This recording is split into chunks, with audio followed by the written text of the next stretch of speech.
ഇന്നലെയുമായിട്ട് നിയമസഭയിൽ ഒരു പുതിയ താരോദയമുണ്ട്. ചാത്തന്നൂരിലെ BJP-യുടെ MLA BB ഗോപകുമാർ. ഇപ്പൊ പലരും പറയുന്നത് ശരിക്കും ഈ നിയമസഭയിലെ പ്രതിപക്ഷ നേതാവ് ഗോപകുമാറാണെന്ന്. പ്രതിപക്ഷ നേതാവ് ഗോപകുമാറാണെന്ന് പറയാൻ കാരണം പിണറായി വിജയനെ കൊണ്ടാവതില്ല, പ്രതിപക്ഷത്തെ നയിക്കാനാവതില്ല, മൊത്തം കിളിപോയിരിക്കുകയാണ്. അപ്പൊ അതിന്റെ കൂട്ടത്തിൽ തന്നെ CPI CPM ഒരു സംഘർഷം ഭയങ്കരമായിട്ട്. ഉപനേതാവ് സ്ഥാനം വേണമെന്ന് പറഞ്ഞു. അതെ, CPI ഇപ്പൊ കൊടുക്കില്ല എന്നുള്ള നിലപാട് CPM നിൽക്കുന്നു.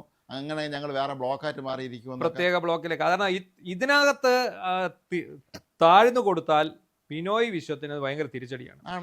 ഇതിനകത്ത് വിജയിക്കാനായാൽ ബിനോയ് വിശ്വത്തിന് ഒരു വലിയ നേട്ടവുമാണ്. എന്നാൽ ഇതേ അവസ്ഥ തന്നെയാണ് MV ഗോവിന്ദനും പിണറായി വിജയനും. പ്രതിപക്ഷ ഉപനേതാവ് സ്ഥാനം ഞങ്ങളുടെ കുത്തകയാണ്, ഞങ്ങൾ തരൂല്ല. അവർ പല കാര്യങ്ങൾ പറയുന്നുണ്ട്. പണ്ട് കോടിയേരി ഉപനേതാവായിരുന്നു, അങ്ങനെ ഓരോന്നും പറയുന്നുണ്ട്. അല്ല, പക്ഷേ ഇപ്പോഴെന്താ പ്രശ്നം എന്നറിയാം? ഇപ്പൊ സാഹചര്യം മാറി.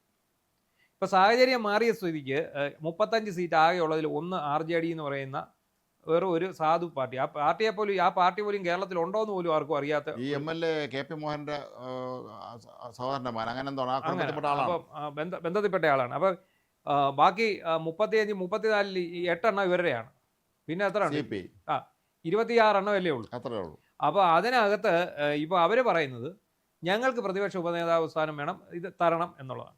ഇത് തമ്മിൽ അങ്ങോട്ടും ഇങ്ങോട്ടും പ്രശ്നമായിട്ട് നിയമസഭയിൽ തന്നെ ഇവരുടെ ഇടയിൽ ഒരു ഐക്യമില്ല. LDF-നകത്ത് ഐക്യമില്ല, ഒന്നാമത്തെ കാര്യം. രണ്ടാമത്തെ കാര്യം, ഇത്രയും വലിയൊരു തോൽവി ഏറ്റുവാങ്ങിയിട്ട് നാവ് പൊന്തുന്നില്ല. എന്ത് പറഞ്ഞാലും അത് കൗണ്ടർ ആവും. അത് പറയാൻ തക്ക ശേഷിയുള്ള ഒറ്റ ഒരാൾ തീരുമ്പോൾ അപ്പുറത്ത് നിങ്ങൾ അന്ന് പറഞ്ഞത് ചെയ്തതുപോലെ തിരിച്ചിങ്ങോട്ട്. അവിടെയാണ് ഏറ്റവും വലിയ പ്രശ്നം. ഇത് തന്നെയാണ്. അതായത് ഈ 10 വർഷത്തിനുള്ളിൽ LDF കാട്ടിക്കൂട്ടാത്ത പിന്നെ തോന്നിവാസവും പന്നത്തരവും അങ്ങനെ വേണം പറയാൻ. ഇവർ കാണിച്ചു കൂടാത്ത വൃത്തികെട്ട എല്ലാ പരിപാടിയും ഇവർ കാണിച്ചു കൂട്ടിട്ടു. അപ്പോൾ അതിലെന്തെങ്കിലും ഉണ്ടായിക്കഴിഞ്ഞു. ഇപ്പോഴത്തെ ഏറ്റവും വലിയ വിലാപം സോഷ്യൽ മീഡിയ കേൾക്കുന്നത് എന്താ? ആരോഗ്യമന്ത്രി വീണ ജോർജ് ആയിരുന്നപ്പോൾ നിങ്ങൾക്ക് ഇവിടെ വലിയ കുഴപ്പമില്ലായിരുന്നു. മാധ്യമങ്ങൾ അന്ന് എന്തുകൊണ്ട് നിലവിളിച്ചു? മാധ്യമങ്ങൾ എന്തുകൊണ്ട് അന്ന് പിന്നെ രോഗിയുടെ കാല് മുറിച്ചാൽ കൈ മുറിച്ചാൽ ഉടൻ നിങ്ങൾ ആരോഗ്യമന്ത്രിയുടെ നെഞ്ചത്ത് കയറുമായിരുന്നല്ലോ, വൈദ്യുതി മുടങ്ങിയാൽ വൈദ്യുതി മന്ത്രിയുടെ നെഞ്ചത്ത് കയറുമായിരുന്നു. ഇപ്പൊ എന്തേ ആർക്കും ഇവിടെ ഒന്നും പറയണ്ടേ എന്നാണ് ഇവർ ചോദിക്കുന്നത്. അപ്പോൾ അതിന് ആരും മൈൻഡ് ചെയ്യില്ല എന്നുള്ള ഇവർ ഈ നിലവിളികൾ അങ്ങിങ്ങായിട്ട് കേൾക്കുന്നുണ്ട്. അപ്പൊ നമ്മളിങ്ങനെ മനസ്സിലായിരിക്കും ഇവറ്റകളുടെ നിലവിളി കേൾക്കാൻ എന്തു രസം.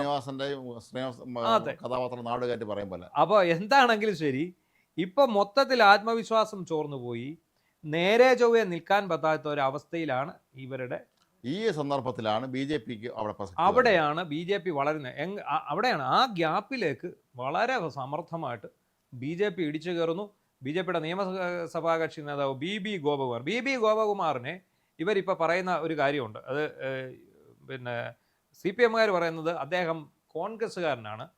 കോൺഗ്രസ് BJP ഡീലിൻ്റെ ഭാഗമായിട്ടാണ് 3 സീറ്റ് BJPക്ക് കിട്ടിയത്. പഴയ DCC സെക്രട്ടറിയാണ് ഇദ്ദേഹം. അങ്ങനെയാണെങ്കിൽ EMS Namboodiripad KPC general secretary ആയിരുന്നാണല്ലേ? അതെ തിരിച്ചു ചോദിച്ചാൽ പോരെ. അതുപോലെ ഇപ്പൊ ഇവരുടെ കൂടെ ഇവർ കഴിഞ്ഞ 10 വർഷത്തെ ഭരണത്തിനിടയിൽ കൊണ്ടുവന്ന എത്രയോ ആൾക്കാരുണ്ട്. എത്ര കോൺഗ്രസ് എല്ലാവർക്കും ഓരോ വെണ്ടയ്ക്ക് വികസന കോർപ്പറേഷൻ ചെയർമാൻ സ്ഥാനവും മുരിങ്ങയ്ക്ക് വികസന കോർപ്പറേഷൻ ചെയർമാൻ സ്ഥാനം കൊടുത്തു. ഇതൊന്നും കൊടുക്കാതെ ഒരു പാവപ്പെട്ട നമ്മുടെ ചെറിയാമ്പിലിപ്പിനെ കൊണ്ടുവന്ന് ഉമ്മൻചാണ്ടിക്കെതിരെ കൊണ്ട് മത്സരിപ്പിച്ച് ആ ചെറിയാമ്പിലിപ്പ് ആകെപ്പാടെ ദുഃഖിതനായി ഖിന്നനായി തിരിച്ചു പോകുന്നില്ല. തോക്കാള സീറ്റ് മാത്രം കൊടുക്കുക. അതുപോലെ ഇപ്പൊ നമുക്കറിയാം ശോഭന ജോർജിന് ആകെ ഔഷധി എന്ന് പറഞ്ഞൊരു സാധനം കൊടുത്തു. ഫിലിപ്പോസ് തോമസ് കോൺഗ്രസ്സുകാരായിരുന്നു.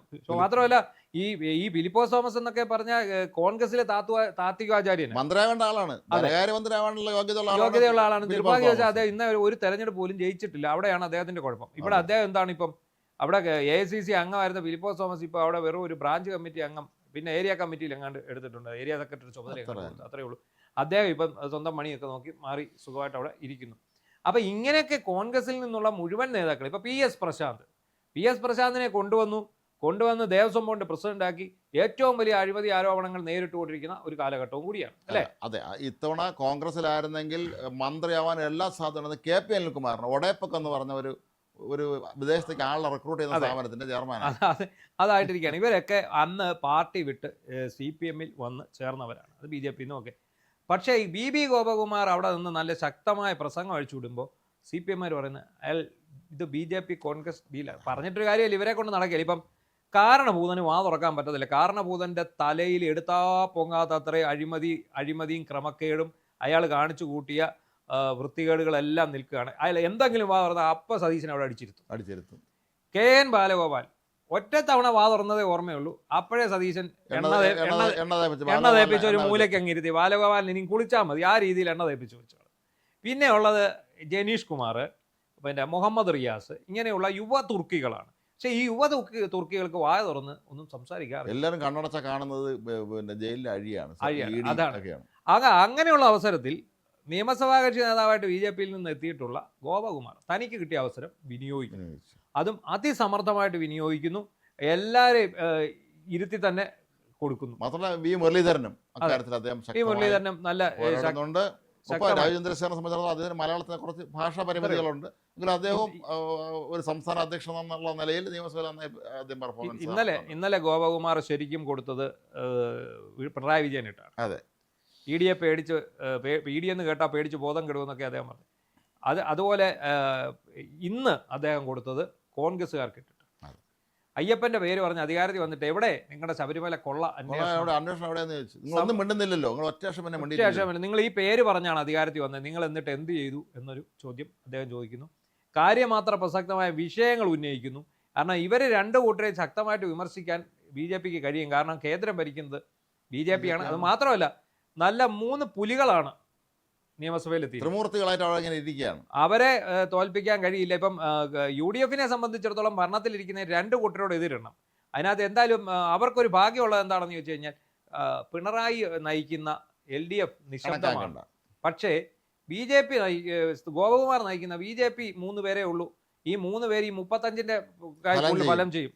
ഈ 3 പേര് കൂടി 50 പേരുടെ ഫലമുണ്ട്. ആ 3 പേര് ഇതിൽ 2 പേര് ഇപ്പം രാജേന്ദ്രശേഖറും വി മുരളീധരനും കേന്ദ്രമന്ത്രിമാരായിരുന്നവരാണ്, രാജ്യസഭാംഗങ്ങളായിരുന്നവരാണ്. ഗോപകുമാർ തുടക്കക്കാരനാണെങ്കിൽ അതിന്റെ യാതൊരു പ്രശ്നം അദ്ദേഹത്തിനും ഇല്ല. എന്തായാലും ഇന്നലത്തെ ഈ 2 പെർഫോമൻസിന്റെ അടിസ്ഥാനത്തിൽ പ്രതിപക്ഷ നേതൃസ്ഥാനം ജനങ്ങൾ ഗോപകുമാറിന് ഏൽപ്പിക്കുന്നു.